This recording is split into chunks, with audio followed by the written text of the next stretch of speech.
आपको बताते चलें कि आज नैब तरमीम केस के हवाले से अहम समाअत हुई, जिसमें बानी पीटीआई ने भी वीडियो लिंक के जरिए शिरकत की और इस समाअत को गैर मुअय्यना मुद्दत तक के लिए मुलतवी कर दिया गया है, क्योंकि चीफ जस्टिस ऑफ काजी फ़ाइज़ ईसा जो हैं वो अगले हफ्ते आज़रबाईजान के दौरे पर जा रहे हैं, जिसकी वजह से अगले हफ्ते इस केस की समाअत नहीं हो सकेगी। बानी पीटीआई वीडियो लिंक के जरिए पेश हुए।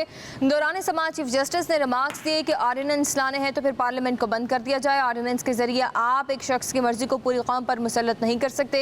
क्या ऐसा करना जमहूरियत के खिलाफ नहीं? जस्टिस अतर मिनल्ला ने कहा कि पार्लियामान को मजबूत बनाना सियासतदानों का ही काम है। सदर और ऑर्डिनेंस दोनों ही पार्लियामान को जवाबदेह हैं। अदालत ने बानी पीटीआई को आइंदा समाअत पर भी वीडियो लिंक के जरिए पेश करने का हुक्म दे दिया है। नैब तरमीम केस की समाअत सुप्रीम कोर्ट में गैर मुअय्यना मुद्दत तक के लिए मुलतवी कर दी गई है। बानी पीटीआई वीडियो लिंक के जरिए पेश हुए। वकील के भी हुकूमत ने कहा कि अदालती कार्रवाई की लाइव स्ट्रीमिंग नहीं हो रही। चीफ जस्टिस ने कहा कि आप अपनी नशस्त पर जाकर बैठ जाएं। कहा एक कानून मुअत्तल करके फिर रोजाना केस को सुनकर फैसला तो करते।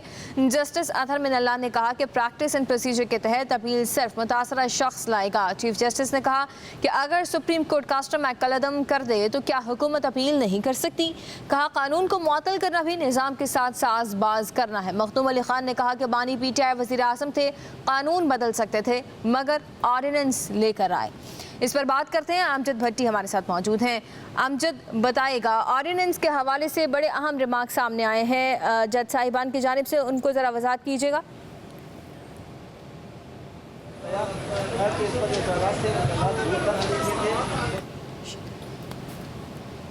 अमजद से रब्ता बहाल करने की कोशिश कर रहे हैं। आपको बताते चलें कि आज नैब तरमीम केस के हवाले से हम समाअत हुई, जिसमें बानी पीटीआई ने वीडियो लिंक के जरिए शमूलियत भी इख्तियार की और इस मौका पर केपी हुकूमत के वकील ने कहा है कि अदालती कार्रवाई की लाइव स्ट्रीमिंग नहीं हो रही और जिस पर काजी फ़ाइज़ ईसा की जानिब से कहा गया कि आप अपनी नशस्त पर जाकर बैठ जाएँ। और बड़े अहम रिमार्क्स भी सामने आए हैं। चीफ जस्टिस काजी फ़ाइज़ ईसा ने इस्लामाबाद हाई कोर्ट से नैब तरमीम के खिलाफ केस का मुकम्मल रिकॉर्ड भी मंगवाया और चीफ जस्टिस ने पूछा कि इस्लामाबाद हाई कोर्ट में नैब तरमीम के खिलाफ दरख्वास्त कब दायर हुई। वफाकी हुकूमत के वकील ने इस पर जवाब देते हुए बताया कि दरख्वास्त 4 जुलाई 2022 को दायर की गई थी और सुप्रीम कोर्ट वाली दरख्वास्त को नंबर 6 जुलाई 2022 को लगा था। सुप्रीम कोर्ट में दरख्वास्त की समाअत 19 जुलाई 2022 को हुई थी। चीफ जस्टिस ने वकील मखदूम अली से पूछा कि नैब तरमीम का केस इतना लंबा अरसा क्यों चला था, कुल कितनी समातें हुई थी। वकील मखदूम अली ने इस पर जवाब दिया कि मेरे अलावा बहुत से वकला ने दलाइल दिए थे और कुल 53 समातें भी हुई हैं। अमजद से हमारा रब्ता बहाल हुआ है, उनसे बात करते हैं। अमजद, बताइएगा, एक तो जज साहब ने पूरा इसका जो बैकग्राउंड हिस्ट्री थी वो ली कि कितनी समातें हुई और ये क्यों इतना लंबा चला, और ऑर्डिनेंस के अलावा हवाले से बड़े अहम रिमार्क्स सामने आए। पुराने समाज चीफ जस्टिस ने रिमार्क्स दिए कि ऑर्डिनेंस लाने हैं तो फिर पार्लियामेंट को बंद कर दिया जाए।